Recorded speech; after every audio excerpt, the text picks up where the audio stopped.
قال النبي صلى الله عليه وسلم إذا سرتك حسنتك وإذا ساءتك سيئتك فأنت مؤمن সরওয়ার দু আলম নবী বলেন, হে আমার উম্মতেরা, ঈমান মাপার জন্য কোথাও যাওয়া লাগবে না। আগের যুগে যেমন জ্বর মাপার জন্য ডাক্তারের কাছে যাওয়া লাগতো, এখন ডাক্তারের কাছে যাওয়া লাগে না। ডায়াবেটিস মাপার জন্য ডাক্তারের কাছে যাওয়া লাগতো, এখন ডাক্তারের কাছে যাওয়া লাগে না। ঘরের মধ্যে 150 টাকা দিয়ে একটা থার্মোমিটার কিনে নিয়ে আসলে যেমন ঘরের মধ্যে রোগী নিজের জ্বর, নিজের তাপমাত্রা নিজেই মাপতে পারে। আমার উম্মতেরা তোমরা শুনো, আমি সরওয়ারে দু আলম নবী বললাম, আমার প্রত্যেকটা উম্মত সে মুমিন কিনা, তার ঈমান কতটুকু আছে, এটা ঘরে বসে বসেই আমার প্রত্যেকটা উম্মত মাপতে পারবে সে মুমিন কিনা। সরওয়ারে দু আলম নবী বলেন, قال النبي صلى الله عليه وسلم إذا سرتك حسنتك وإذا ساءتك سيئتك فأنت مؤمن। সরওয়ারে দু আলম নবী বলেন, আমার যেই উম্মতের ভিতরে দুইটা হালত, দুইটা অবস্থা আছে, আমার সেই উম্মতটা বুকে হাত দিয়া বলতে পারবে তার ঈমান ঠিক আছে। আর যার ভিতরে এই দুইটা হালত নাই, তার ঈমান ঠিক নাই। এক নম্বর হালত হলো ইযা সাররাতকা হাসানাতুক, নেক কাজের আগ্রহ, নেক কাজের আশা আকাঙ্ক্ষা যদি কারো দিলের ভিতরে থাকে, যোহরের নামাজ পড়তে পারছে জামাতের সাথে, যদি কোনো ব্যক্তি বলে যে আলহামদুলিল্লাহ যোহরের নামাজটা জামাতের সাথে আদায় করলাম, আল্লাহ রাব্বুল আলামিন তুমি যদি আমাকে হায়াত দান করো, তাহলে আমি আসরের নামাজটাও জামাতে যেন পড়তে পারি, সেই তৌফিক আমাকে দান করো। এমন একটা হালত যার ভিতরে থাকবে, তার ঈমান ঠিক আছে। নেক কাজের উৎসাহ, 10 পারা কোরআন শরীফ আজকে তেলাওয়াত করছে, আল্লাহ তাআলার কাছে শুকরিয়া আদায় করে বলবে আলহামদুলিল্লাহ, আল্লাহ 10 পারা কোরআন শরীফ তেলাওয়াত করার তৌফিক দান করছো, তো কালকে যেন আরো বেশি তেলাওয়াত করতে পারি, তৌফিক দান করো। এটা হলো নেক কাজের উৎসাহ, আগ্রহ, একটা হালত। 2 নম্বর হালত, সরওয়ারে দু আলম নবী বলেন, ওয়া ইযা সাআতকা সাইয়্যাতুকা ফাআনতা মুমিন। সরওয়ারে দু আলম নবী বলেন, যদি আমার কোন উম্মতের ভিতরে গুনার প্রতি অনাগ্রহ, গুনার প্রতি ঘৃণা, গুনার প্রতি যদি ঘৃণা কারো দিলের ভিতরে থাকে, গুনাহ হয়ে গেলে যদি কারো দিলের ভিতরে পেরেশানি আইসা যায়, কিভাবে মুক্তি লাভ করা যায় এমন পেরেশানি যদি কোনো উম্মতের ভিতরে চলে আসে, তাহলে তার ঈমান ঠিক আছে। আর যদি কোনো উম্মত গুনাহ করতেছে তো করতেছে, কিন্তু তার ভিতরে গুনাহ থেকে মুক্তির পেরেশানি না থাকে, তাহলে বোঝা গেল তার ঈমান লিক। তার ঈমান কি লিক, ঠিক নেই। আল্লাহর নবীর সাহাবী, তাদের ভিতরে এই ধরনের হালত ছিল, গুনাহ হয়ে গেছে তো দৌড়ায় চলে গেছে মসজিদের নববীতে। মসজিদের নববীতে যাইয়া মসজিদের নববীর খুঁটির সাথে নিজেকে বেঁধে ফেলছে, আর চিৎকার শুরু করছে, কান্না শুরু করছে, কানতে কানতে বলতেছে, যতক্ষণ পর্যন্ত আল্লাহর পক্ষ থেকে সরওয়ারে দু আলম নবীর মাধ্যমে আমার গুনাহ মাফের ঘোষণা না আসবে, ততক্ষণ পর্যন্ত এই যে বাদন দিছে, এই বাদন ছাড়বো না। এটা আল্লাহর নবী সাহাবীদের ভিতরে এই ধরনের পেরেশানি ছিল। এক মহিলা সাহাবী সরওয়ারে দু আলম নবীর দরবারে আসছে, আয়েশা বলতেছে, জানাই তো ইয়া রাসূলুল্লাহ, ও আল্লাহর নবী, আমি জিনা করে ফেলছি, জিনার বাচ্চা আমার গর্ভে চলে আসছে। সরওয়ারে দু আলম নবী বললেন, কেন আসছো? ও আল্লাহর নবী, গুনাহগার অবস্থায় যদি হাসরের ময়দানে আল্লাহর সামনে দাঁড়াই, কি মুখ নিয়ে দাঁড়াবো, আল্লাহকে কিভাবে চেহারা দেখাবো? ওগো আল্লাহর নবী, আমার গুনার শাস্তি দুনিয়াতে আমাকে হক কায়েম করে শাস্তি দিয়া দিন, কারণ ময়দানে মাহশরে আল্লাহর সামনে এই অপবিত্র চেহারা দেখাইতে পারবো না, আর হাসরের কঠিন শাস্তি আমি ভোগ করতে পারবো না। আল্লাহর নবী সরওয়ারে দু আলম নবী মহিলাকে ডাক দিয়া বলতেছে, হে মহিলা, তুমি তো অন্যায় করছো, জেনা করছো, কিন্তু তোমার গর্ভে যেই বাচ্চা আছে সেই বাচ্চা তো কোনো অপরাধ করে নাই, সুতরাং তোমার জেনার হদ এখন কায়েম করা যাবে না। আল্লাহর নবী তাকে বললেন, তুমি বাসায় চলে যাও, বাসায় চলে যাইয়া এই বাচ্চাকে ভূমিষ্ঠ করো, যখন তুমি আলাদা হয়ে যাইবা, বাচ্চা আলাদা হয়ে যাবে, তখন তুমি আমার দরবারে আসবা। মহিলা বাসায় চলে গেলেন, বাসায় যাইয়া এই বাচ্চাটা যখন ভূমিষ্ঠ হইল, সরওয়ারে দু আলম নবীর দরবারে নিয়ে আসলেন। আয়েশা বলতেছে, ইয়া রাসূলুল্লাহ, ইয়া হাবিবাল্লাহ, ওগো আল্লাহর নবী, এই যে দেখেন আমি আলাদা, আমার বাচ্চাটা আলাদা। আল্লাহর নবী সরওয়ারে দু আলম নবী বলতেছে, না না না, এখনো তোমার জেনার হক কায়েম করা যাবে না। তো কারণ কি? কারণ হলো এই বাচ্চাটা এখনো তোমার স্তনের প্রয়োজন আছে, এই বাচ্চাকে নিয়ে বাড়িতে চলে যাও, বাচ্চাকে যাইয়া দুধ পান করাইতে থাকো, যখন বাচ্চার দুধের প্রয়োজন না হবে তখন তুমি আমার দরবারে তোমার বাচ্চা নিয়ে আসবা। মহিলা সাহাবী দৌড়ায় বাড়িতে চলে গেলেন, বাচ্চাকে লালন পালন করতেছে, বাহিরের খাবার খাইতে শিখাইতেছে। যখন বাচ্চাটা 2 বছর 2.5 বছর বয়সের হয়ে গেছে, এখন বাহিরের খাবার খাইতে পারে, মায়ের স্তনের প্রয়োজন হয় না। এবার মা তার গর্ভের সন্তানটাকে হাঁটায় হাঁটায় আল্লাহর নবীর দরবারে নিয়ে আসতেছে। হাদিসের মধ্যে আছে, কিসরাতু খুবজিম বিয়াদিক, বাচ্চার হাতের মধ্যে শুকনা রুটির টুকরা দেওয়া, বাচ্চা রুটি চিবাইতেছে, আল্লাহর নবীর দরবারে হাইটা হাইটা আসতেছে। এবার মহিলা আল্লাহর নবীর দরবারে আয়েশা বলে, ইয়া রাসূলুল্লাহ, ইয়া হাবিবাল্লাহ, এই যে দেখেন আমার বাচ্চাটা, আমার স্তনের প্রয়োজন নাই, আমার বাচ্চাটা বাহিরের খাবার খাইতে পারে। ইয়া রাসূলুল্লাহ, ইয়া হাবিবাল্লাহ, জেনার হক কায়েম করুন। আল্লাহর নবী সাহাবীদেরকে আদেশ করলেন, ও সাহাবীরা গর্ত খনন করো। গর্ত খনন করে এই মহিলাকে গর্তের ভিতরে ফেলে চতুর্দিক থেকে সাহাবীরা পাথর নিক্ষেপ করতেছে, পাথর নিক্ষেপ করতেছে। এক সাহাবী পাথর নিক্ষেপ করার সাথে সাথে মহিলার শরীরে লাইগা, মহিলার শরীরের চামড়া ফাইটা এক ছিটা রক্ত আইসা তার জামার মধ্যে লেগে গেছে। আল্লাহর নবী সাহাবী জামা থেকে রক্ত মুছতেছে আর বলতেছে, জেনাকারিনীর শরীরের রক্ত আমার জামার মধ্যে লেগে গেছে, আয় আফসোস। আল্লাহর নবী সরওয়ারে দু আলম নবী ওই সাহাবীকে ধমক দিয়া বলতেছে, সাহাবী সাবধান, তাকে জেনাকারী বলে গালি দিস না, জেনাকারী বলে গালি দিস না, কারণ সে এমন একটা তওবা করছে, এমন একটা তওবা করছে, তার তওবা যদি গোত্রের সমস্ত লোকের মধ্যে বন্টন করে দেওয়া হয় তাহলে পুরা গোষ্ঠীর মানুষ জান্নাতি হয়ে যাবে। সুবহানাল্লাহ। এই হলো গুনার পেরেশানি। আমার আপনার হালত, গুনাহ করতে করতে আমাদের কলব, অন্তঃকরণ মরে গেছে, অন্তঃকরণ মরে গেছে। এজন্য সরওয়ারে দু আলম নবী বলেন, যার ভিতরে 2টা হালত আছে সে বুকে হাত দিয়ে বলতে পারবে তার ঈমান ঠিক আছে। একটা হলো গুনাহ, গুনাহ হয়ে গেলে গুনাহ থেকে বাঁচার জন্য পেরেশানি, আর একটা হলো নেক কাজের আগ্রহ। এটা হলো হাদিস দ্বারা ঈমান মাপা। এটা হলো হাদিস দ্বারা কি নিজের ঈমানকে মাপা, যে আমার ঈমান কতটুকু আছে, আমার ঈমান কি ঠিক আছে, আদৌ কি আমি মুমিন কিনা, মুমিন হতে পারলাম কিনা।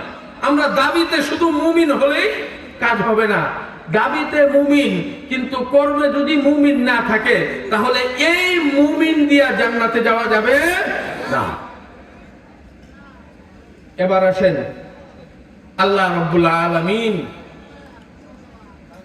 কুরআনে কারীমের মধ্যে মুমিনের যে গুণ বর্ণনা করছেন, আল্লাহ রাব্বুল আলামিন মুমিনের যে গুণ বর্ণনা করছেন, আল্লাহ রাব্বুল আলামিন বলেন, ইন্নামাল মুমিনুনা আল্লাযীনা ইযা যুকিরাল্লাহ ইন্নামাল মুমিনুনা আল্লাযীনা ইযা যুকিরাল্লাহু ওয়াজিলাত কুলুবুহুম ওয়া ইযা তুলিয়াত আলাইহিম আয়াতুহু যাদাতহুম ঈমানা ওয়া আলা রাব্বিহিম ইয়াতাওয়াক্কালুন। আল্লাহ রাব্বুল আলামিন বলেন, যদি আমার কোনো বান্দার ভিতরে 5টা হালত থাকে, তাহলে আমি রব্বুল আলামিন ঘোষণা দিয়ে দিলাম, উলাইকা হুমুল মুমিনুনা হাক্কা, আমার এই বান্দাটা প্রকৃত মুমিন। কে ঘোষণা দিবেন? আল্লাহ। এই ঘোষণা দিতেছেন স্বয়ং আল্লাহ। এখন আসুন আমরা জানি যে এই 5টা হালত কি। 1 নম্বর হালত, ইন্নামাল মুমিনুনা আল্লাযীনা ইযা যুকিরাল্লাহ, মুমিনের সামনে যদি আল্লাহর নাম উচ্চারণ করা হয়, মুমিনের শরীরের পশমগুলো দাঁড়ায় যাবে, মুমিনের হালত পরিবর্তন হয়ে যাবে। মসজিদ থেকে যখন নামাজের আজান দেওয়া হয়, মুমিন যদি কোনো কাজে কর্মে লিপ্ত থাকে, মুমিন সাথে সাথে তার কোদালটা নিচে রেখে দিবে, তার হাতের হাতিয়ারটা নিচে রেখে দিয়ে আল্লাহর নামে আল্লাহর ডাকে সাড়া দেওয়ার জন্য দৌড়ায় মসজিদে যাওয়ার জন্য পেরেশান হয়ে যাবে। আল্লাহর কোরআনের তেলাওয়াত যদি মুমিনের সামনে করা হয়, মুমিনের ঈমান বেড়ে যায়, মুমিনের ঈমান জোশ দিয়ে ওঠে। এই জন্য দেখবেন যখন কোনো ইসলামিক কোনো কাজের জন্য মিছিল করা হয়, নারায়ে তাকবীর যখন বলা হয়, আল্লাহর নামে যখন নারায়ে লাগানো হয়, তখন মুমিন উচ্চ সুরে নারায়ে তাকবীরের আওয়াজ দিতে থাকে। ঠিক কিনা বলে? মুমিনের সামনে আল্লাহর নাম নিলেই তার শরীরের পশম দাঁড়ায় যাবে, তার শরীরের মধ্যে অন্যরকম একটা হালত চলে আসবে। এটা হলো একটা। ওয়াজিলাত কুলুবুহুম ওয়া ইযা তুলিয়াত আলাইহিম আয়াতুহু যাদাতহুম ঈমানা। 2 নম্বর হালত হলো, মুমিনের সামনে যখন আল্লাহর কোরআনে কারীমের তেলাওয়াত করা হবে, কোরআন এবং হাদিসের আলোচনা করা হবে, তখন চাষতলে বসে চা খাইতে পারবে না, মুমিন রাস্তা দিয়ে হাইটা যাইতে পারবে না, মসজিদের পাশ দিয়ে নামাজে রক্ত হইলে হাইটা যাইতে পারবে না। মুমিন কি করবে? আল্লাহর নামের উচ্চারণ যখন তার দিলের মধ্যে আসবে, তার কর্ণকোহরে পৌঁছবে, আল্লাহর কোরআনে কারীমের তেলাওয়াত যখন তার কর্ণকোহরে পৌঁছবে, তার ঈমানের মধ্যে একটা জোশ পয়দা হয়ে যাবে। এটা হলো মুমিনের 2 নম্বর হালত। ওয়াইযা তুলিয়াত আলাইহিম আয়াতুহু যাদাতহুম ঈমানা, মুমিনের সামনে আল্লাহর কোরআনের তেলাওয়াত করলে তার মুমিনের ঈমানের মধ্যে জোশ পয়দা হবে, ঈমানটা এমন বেড়ে যাবে। আল্লাহর নবী সাল্লাল্লাহু আলাইহি ওয়াসাল্লাম সাহাবীদেরকে বললেন, জাদ্দিদু ঈমানাকুম, ও সাহাবীরা তোমরা তোমাদের ঈমানকে নবায়ন করো। সাহাবারা বললেন, ফাকাইফা নুজাদ্দিদু ঈমানানা ইয়া রাসূলুল্লাহ, ও আল্লাহর নবী আমরা আমাদের ঈমানকে কিভাবে নবায়ন করব? আল্লাহর নবী শিখায় দেয় সাহাবীদেরকে, ও সাহাবীরা তোমরা বেশি বেশি আল্লাহর নামের জিকির করতে থাকো, কোরআনে কারীমের তেলাওয়াত করতে থাকো, তাহলে তোমাদের ঈমান বেড়ে যাবে। 3 নম্বর হালত মুমিনের, ওয়া আলা রাব্বিহিম ইয়াতাওয়াক্কালুন, মুমিন একমাত্র ভরসা করবে কার? আল্লাহর। হায়াতের মালিক কে? রিজিকের মালিক কে? আমাকে আপনাকে যে আল্লাহ রাব্বুল আলামিন খাওয়াইতেছেন, সমস্ত কিছু কে করতেছেন? একমাত্র আল্লাহ। মুমিন আল্লাহ ছাড়া অন্য কারো উপরে ভরসা করবে না।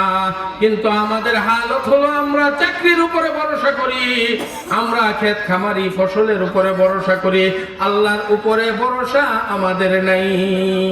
ঠিক কি না? ভুল বলছি? আল্লাহর উপরে তাওয়াক্কুল আমাদের নাই। এজন্য তাওয়াক্কুল করতে হবে একমাত্র আল্লাহর উপরে। আল্লাহ ছাড়া অন্য কারো উপরে তাওয়াক্কুল করা যাবে না। তাওয়াক্কুল যে আল্লাহর উপরে নাই, এটা করোনার সময় বোঝা গেছে। বাপ মারা গেলে সন্তান গেছে না, লাশ ধরছে না। আমরা এই হাত দিয়ে করোনার লাশগুলো গোসল করায় করায় কবরে শোয়াইছি। বাপ মারা গেছে, সন্তান যায় না, মরে যাইব, তাওয়াক্কুল আল্লাহর উপরে নাই। এটা হলো মুমিনের হালত। 3 নম্বর হালত, সে সর্ব অবস্থায় সর্ব হালতে একমাত্র ভরসা করবে কার? আল্লাহ। আল্লাহ ছাড়া অন্য কারো উপরে ভরসা করা যাবে না। মুমিনের 4 নম্বর হালত, আল্লাযীনা ইউকিমুনাস সালাতা ওয়া মিম্মা রাযাকনাহুম ইউনফিকুন। মুমিন নামাজ আদায় করবে, আল্লাযীনা ইউকিমুনাস সালাহ, মুমিন নামাজ পড়বে। তাহলে বোঝা গেল যেই ব্যক্তি নামাজ পড়ে তার ঈমান ঠিক আছে, সে মুমিন। আর যেই ব্যক্তি নামাজ পড়ে না, সে কখনো মুমিন হতে পারে না। ঠিক কিনা বলেন? মুমিনের 4 নম্বর হালত, মুমিন নামাজ পড়বে। কেমন নামাজ পড়বে? আমার আপনার পয়গম্বর সাল্লাল্লাহু আলাইহি ওয়াসাল্লাম নবী দৈনিক 9 ওয়াক্ত নামাজ পড়তেন। উম্মতদেরকে আদেশ করছেন, তোমরা অন্তত 5 ওয়াক্ত নামাজ আদায় করবা। আমার আপনার নবী চাষতের নামাজ পড়ছেন, তাহাজ্জুদের নামাজ পড়ছেন, আবাবিল পড়ছেন, ইশরাক পড়ছেন, 5 ওয়াক্ত নামাজ পড়ছেন। নবী প্রতিদিন 9 ওয়াক্ত নামাজ পড়ছেন। আমাদেরকে বলছেন, উম্মতেরা তোমরা 5 ওয়াক্ত নামাজ পড়বা। সেই 5 ওয়াক্ত নামাজ আমরা পড়তে পারি না। কত হতভাগা, কপাল পুরা। ঠিক কিনা বলেন? কপাল পুরা, কপাল পুরা। আল্লাযীনা ইউকিমুনাস সালাহ, মুমিন কখনো নামাজবিহীন থাকতে পারে না। মুমিন 5 ওয়াক্ত নামাজ পড়বে। যদি 5 ওয়াক্ত নামাজের গুণ কারো ভিতরে থাকে, সেই ব্যক্তি মুমিন, তার ঈমান ঠিক আছে। আর যদি নামাজ কেউ না পড়ে, সে যতই দাবি করুক না কেন, আশেকে রাসূল ব্যানার লাগাক, আশেকে রাসূল ক্যাপ লাগাক, আশেকে রাসূল গেঞ্জির পিছনে লাগায় ঘুরবে, কিন্তু তার ঈমান ঠিক নাই। মুমিনের 5 নম্বর হালত, আল্লাযীনা ইউকিমুনাস সালাতা ওয়া মিম্মা রাযাকনাহুম ইউনফিকুন। মুমিনের 5 নম্বর হালত হলো আল্লাহর দেওয়া মাল, আল্লাহর দেওয়া সম্পদ থেকে আল্লাহর রাস্তায় ব্যয় করবে। আল্লাহর দেওয়া সম্পদ কি করবে? আল্লাহর রাস্তায় ব্যয় করবে। মুমিনের একটা টাকা দিয়া গুনার কোনো কাজে ব্যয় হতে পারবে না। মুমিনের প্রত্যেকটা অংশ, প্রত্যেকটা ইনকাম, প্রত্যেকটা জীবনের মেহনতের কামাই, এইগুলো আল্লাহর রাস্তায় যদি ব্যয় করে, তাহলে সে হলো প্রকৃত মুমিন। আল্লাহ রাব্বুল আলামিন বলেন, এই 5টা হালত যদি কারো ভিতরে থাকে, আমি রব্বুল আলামিন ঘোষণা দিলাম, উলাইকা হুমুল মুমিনুনা হাক্কা, আমার এই বান্দাটা প্রকৃত মুমিন। আল্লাহ ঘোষণা দিয়ে দিলেন। আর আল্লাহ যেই ঘোষণা দিয়েছেন, এই ব্যক্তি জান্নাত ছাড়া আর কোন জায়গা আছে কিনা? আছে। লাহুম দারাজাতুন ইনদা রাব্বিহিম ওয়া মাগফিরাতুন ওয়া রিজকুন কারীম। আল্লাহ রাব্বুল আলামিন বললেন, আমি তাকে প্রকৃত মুমিন হিসেবে ঘোষণা দিয়া, আমি রব্বুল আলামিন তার জন্য দুনিয়ার মধ্যে ইজ্জতের রিজিকের ব্যবস্থা করে দেব। সুবহানাল্লাহ। কিসের রিজিক? সম্মানজনক রিজিক। লাহুম দারাজাতুন ইনদা রাব্বিহিম ওয়া মাগফিরাতুন ওয়া রিজকুন কারীম। আল্লাহ রাব্বুল আলামিন ওই বান্দাটাকে ক্ষমার ঘোষণা জানায় দেন। আর ক্ষমার ঘোষণা দিয়া দুনিয়াতে আল্লাহ রাব্বুল আলামিন তার জন্য সম্মানজনক রিজিকের ব্যবস্থা করেন। সুবহানাল্লাহ। সম্মানিত হাজিরিন, এই যে 5টা হালত, আর হাদিসের দ্বারা আমরা 2টা হালত, এই 5টা হালত যদি, আর এই 2টা হালত যদি কারো ভিতরে পাওয়া যায়, তাহলে আল্লাহ রাসূল বলছেন যে 2টা হালত যদি কারো ভিতরে পাওয়া যায়, আল্লাহ রাসূল বলছেন সে হলো আমার উম্মত, সে মুমিন। আর আল্লাহ রাব্বুল আলামিন বললেন যে 5টা হালত যদি কারো কোন বান্দার ভিতরে পাওয়া যায়, আমি রব্বুল আলামিন ঘোষণা দিলাম, আমার এই বান্দাটা প্রকৃত মুমিন। আর তার জন্য আমি ক্ষমার ঘোষণা করে দিলাম, সাথে সাথে সম্মানজনক রিজিকের ব্যবস্থা করে দিলাম। আমরা রাজি আছি তো এই হালতগুলো আমাদের ভিতরে আনার জন্য? আল্লাহ রাব্বুল আলামিন আমাদেরকে তৌফিক দান করুন। আমিন। ওয়া আখিরু দাওয়ানা আলহামদুলিল্লাহি রাব্বিল আলামিন। আসসালামু আলাইকুম ওয়া রাহমাতুল্লাহি ওয়া বারাকাতুহু।